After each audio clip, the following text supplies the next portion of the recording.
So does this guy look dead or what? Find out today, because we're reading the entire patch notes for 7.40C. That's right, ladies and gentlemen, the other night, Valve dropped a patch hopefully addressing the overpowered characters in the patch. So we're going to talk a bit about them. We're going to talk about if Clinkz is finally out of the meta. I think in this patch, I only lost one game as Clinkz in this entire patch. Perhaps he was a little bit too strong. But let's just dive into it. We're going to start from the top. We're going to make our way down. So starting with some item changes. The Conda can now be disassembled, which means that you can build the Phylactery as a tempo item and the Soul Booster as a tempo item to make a temporary Conda. And then disassemble the Conda into an Octarine and get rid of this Phylactery that builds into nothing else. I think that the intentions is that there's going to be a different item that Phylactery builds into. This is just a headcanon. This is my own personal thing, but they keep experimenting with Phylactery in a way that tells me they're trying to make it kind of like how Aetherlens was, how it kind of built into the CDR, it built into Octarine Core, then it built into E-Blade, but now it doesn't really, it's kind of lost in space. But I think Phylactery is going to replace Aetherlens in that Phylactery might become this item that just might be used to build more significant items. All right, well, that's it for the item changes. If you're here for item changes, thank you for watching. Be sure to like the video and subscribe and stick around for more. Watch my live streams. Now, for people who want to stick around for the hero changes, buckle up, because we are talking about Curse of Avernus no longer applying by illusions. I don't think that's actually that big of a deal. Curse of Avernus not being able to be applied by illusions just nerfs Manta style, right? Like, ideally, this actually doesn't really have much impact because I think you're still going to build Manta style in games you need to dispel anyways. Axe strength gain decreased. Oh my god. That's not that much, but it's something to consider. Level 15 talent battle hunger damage per second decreased from 10 to 8. I'm sure that, okay, but that is 10 pure damage. So taking 10 pure damage to 8 pure damage, that's actually quite a bit. Because the duration of the spell is 12 seconds. So if they actually get the whole thing, this is a lot of damage. Batrider agility gain increased from 1.8 to 2. Bloodseeker max health damage per second decreased from 1.4% to 1.2%. They keep buffing the spell. Now, I could be wrong, but this also could be the based NA opinion of the video. Bloodseeker has kind of been seeping into the meta, at least from what I feel like. I feel like Bloodseeker's already kind of seeing play, at least in my bracket, NA Immortal. Though I haven't been able to find much success with it myself, it could be a clash of play styles.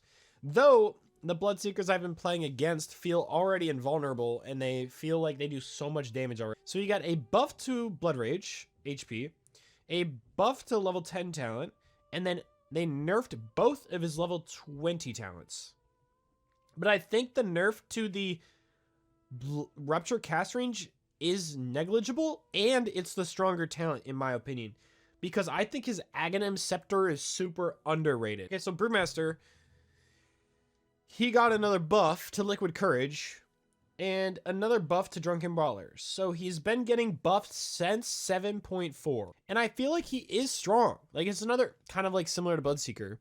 Though Brewmaster I think is strong, but nobody wants to play this hero.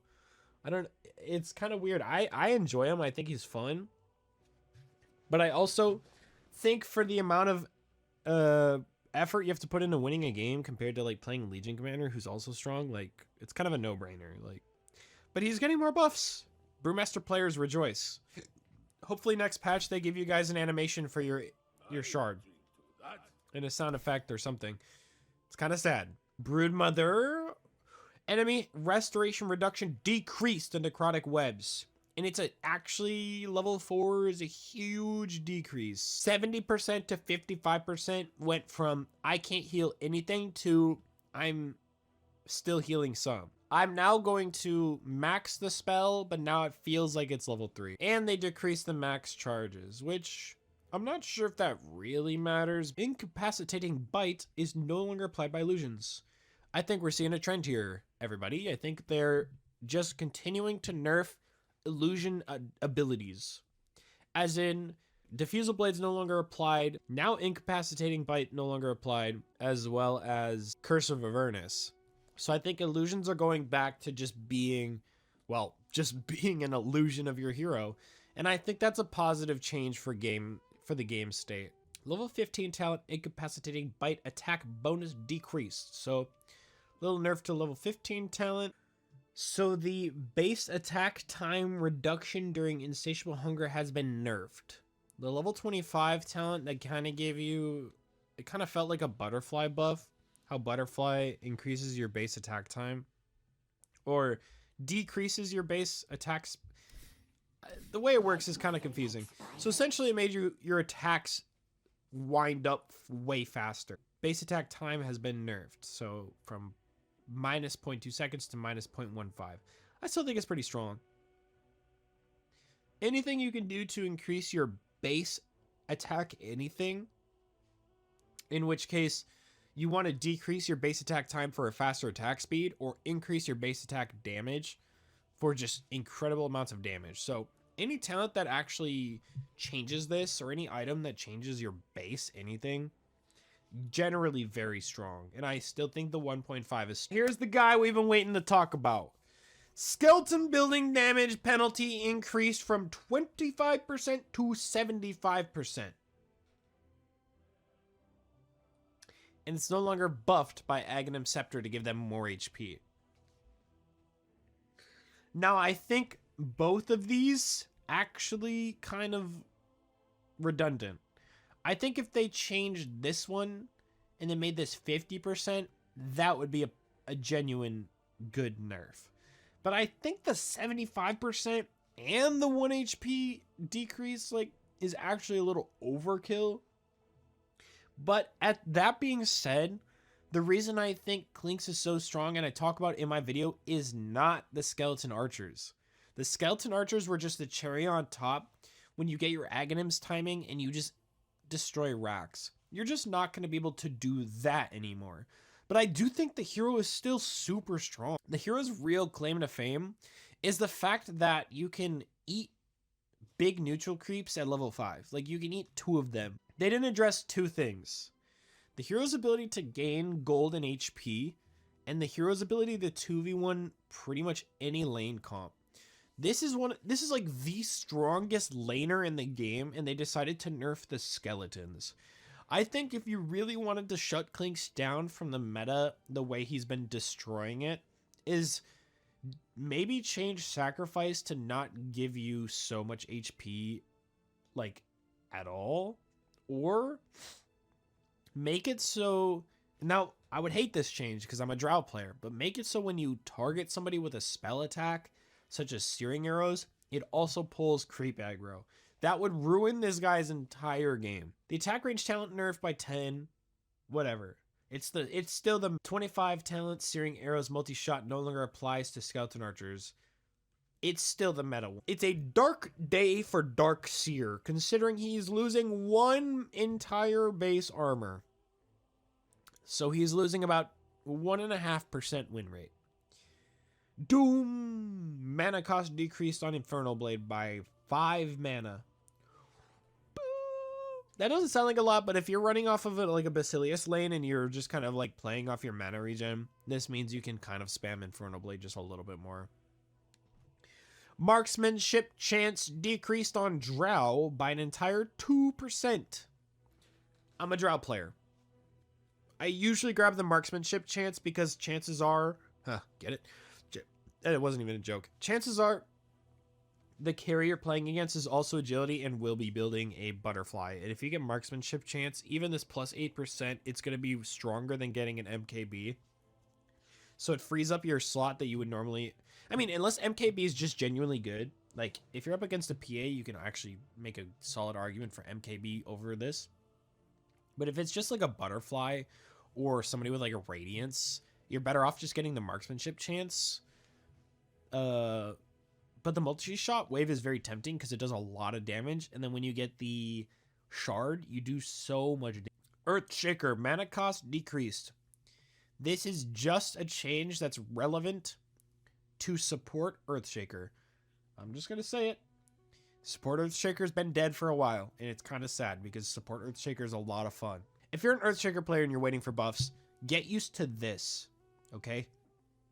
Because they overbuffed him just before TI, and he was pick banned every single game. They are never going to do that again. Earthshaker is going to be getting these micro buffs until he's meta enough to be played at POS 4, and then he will never be touched again. That's genuinely what's probably going to happen. Ember Spirit. Searing Change duration decreased by about a quarter of a second. Damage per second rescaled from 50, 70, 90, 110 to 100. That sucks for me as a support player because I die to this like every fucking day. It's definitely a nerf overall.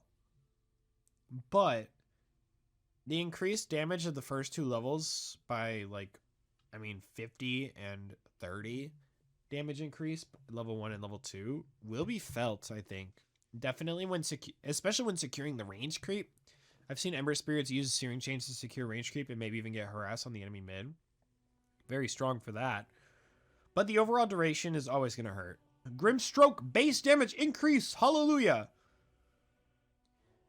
Inkswell cast range increased. I like that.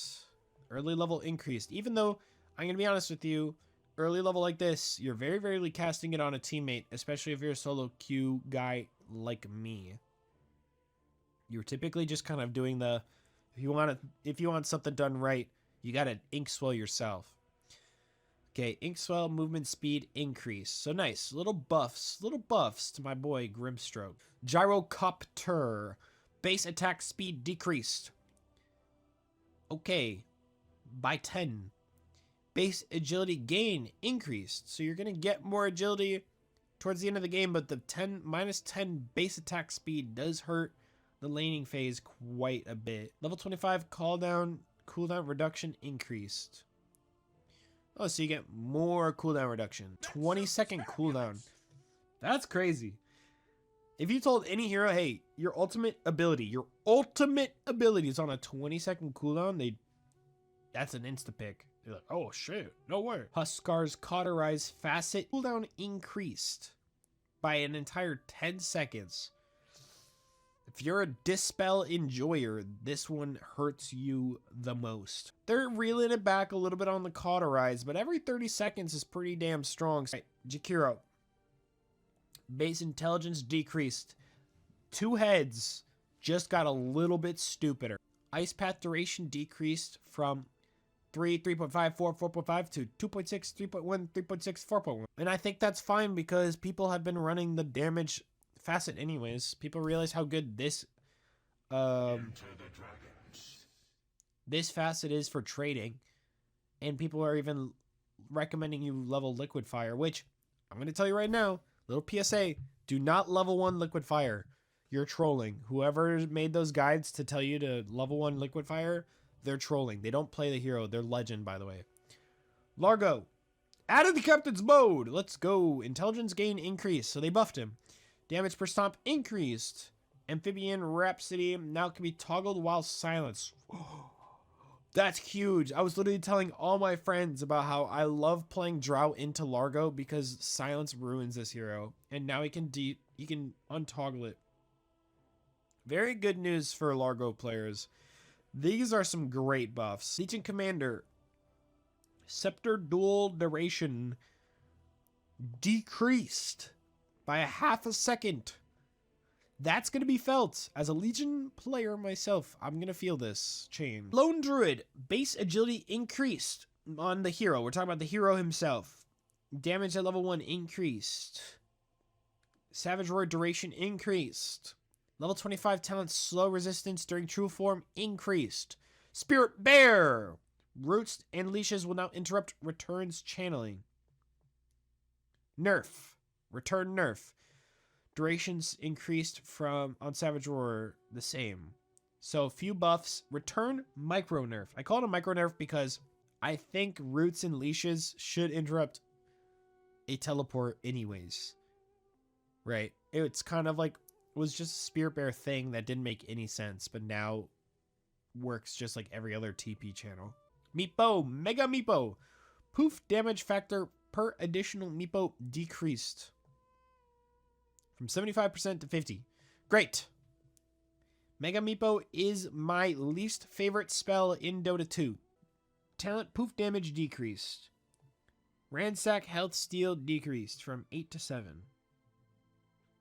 So there's just some nerfs to Meepo. They decided Meepo was in fact too strong. Though I don't think I agree. I think Meepo is strong, but not that strong. You see what I'm saying? But these nerfs, 25% damage decrease from Mega Meepo won't kill the hero. Monkey King, Jinju Mastery, bonus damage increased from 165 to 180. Damn, that's a whole 15 damage. Damn.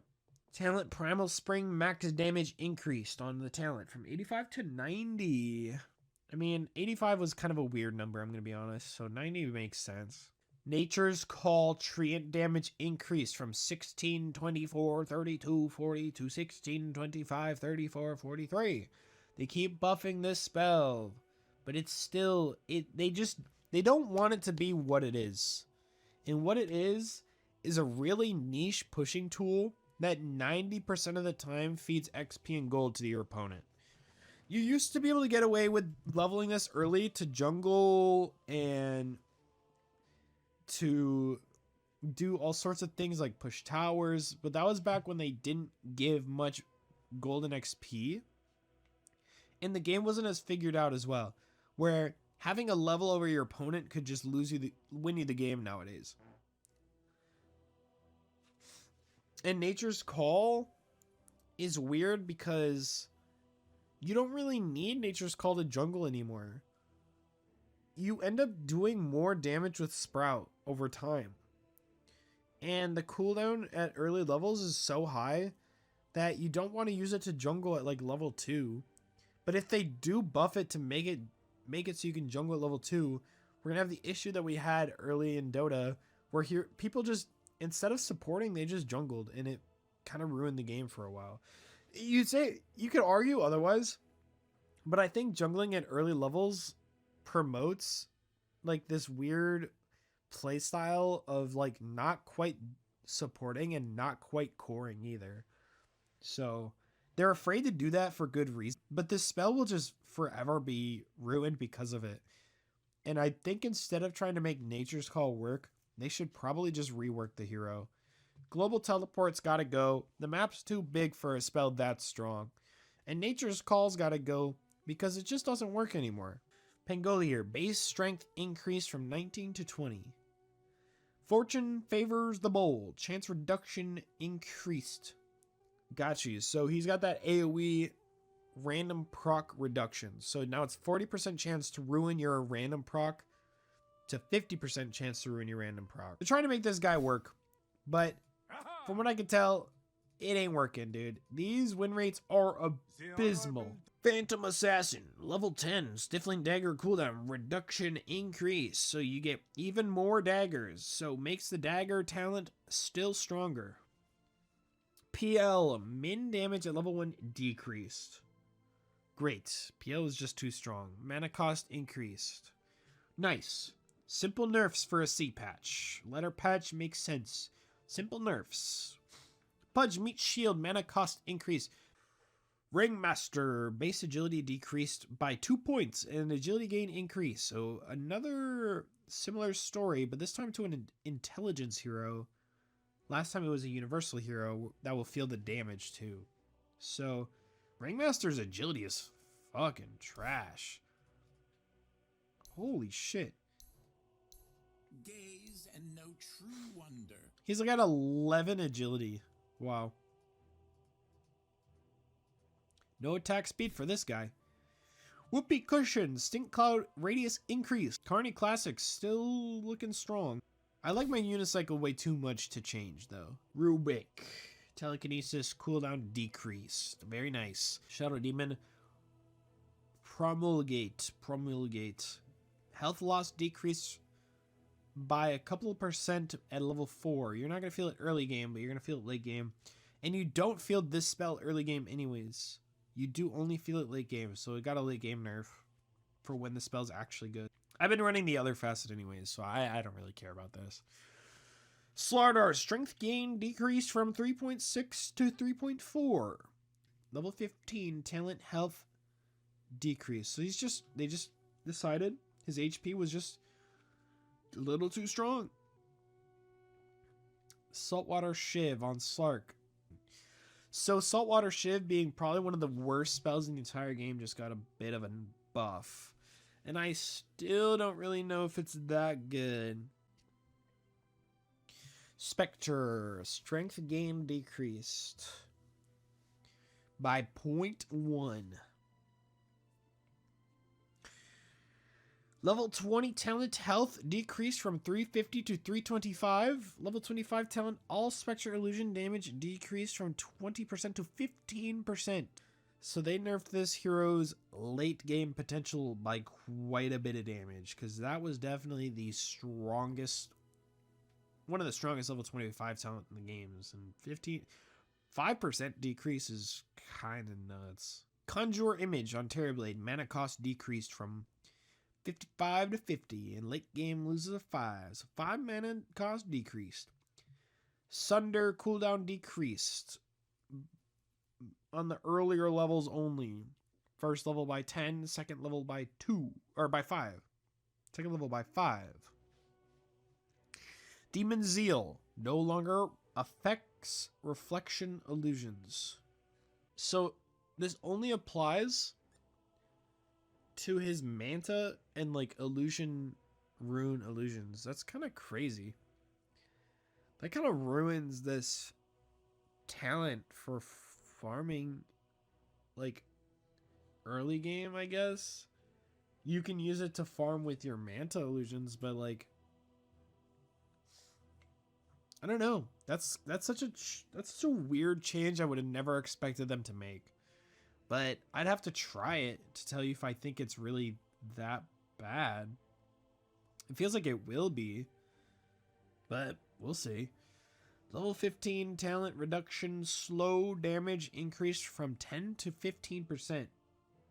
It's good for my offlane build because I spam reflection. I don't know if this really matters for carry. Tidehunter base strength decreased from 27 to 26. So they're just getting rid of a lot of people's HP. I'm kind of reading ahead a little bit. Timbersaw as well gets a decrease. 15 talent Whirling Death stat loss decreased from 2.5 to 2. Yeah, the Blink Whirling Death build on Timbersaw is just so lame. So I'm glad it's being nerfed. Eyes in the Forest now have gold bounty. Hallelujah. Very nice. 50 gold, it ain't a lot, but for a support, it ain't nothing. I'll trade 1 eye for 1 sentry ward, please. Ursa, Fury Swipes damage per attack decreased from 13, 21, 29, 37. 12, 20, 28, 36. So you just lost 1 damage. But that's not losing just 1 damage to me. That's losing... I like to average around 7 Fury Swipes on my victims, so I'm losing... It on paper doesn't look like a huge nerf, but you have to consider how many instances of damage Fury Swipes is applied to somebody when you hit them with a full overpower or with Shard where you apply 3 Fury Swipes. This ultimately removes like 50 damage or something. Like this is gonna be... This 1 damage change might make the Battle Fury build a little less viable and my Vladimir's Offering build just that much stronger. But I digress. Viper, corrosive skin damage per second rescaled, so it's a nerf. It's a huge nerf. Holy fuck. Early level 1, it's a buff. But level 2 is a nerf by 1. Level 3 is a nerf by 4. And level 4 is a nerf by 7. And the level 20 talent Predator damage per missing health increase, because no one was building that. And level 20 talent Viper Strike DPS decrease, because everyone was building that. Well, that concludes the patch notes. So hopefully I was able to provide just a little bit of insight onto what your next Dota games will look like. If you watched all the way to the end here, I appreciate you a lot, and please consider subscribing to the channel. Regular uploads will be returning very shortly. I'm just adjusting to a new schedule. I got a job, and I'm tired. So I'll see you guys. Bye.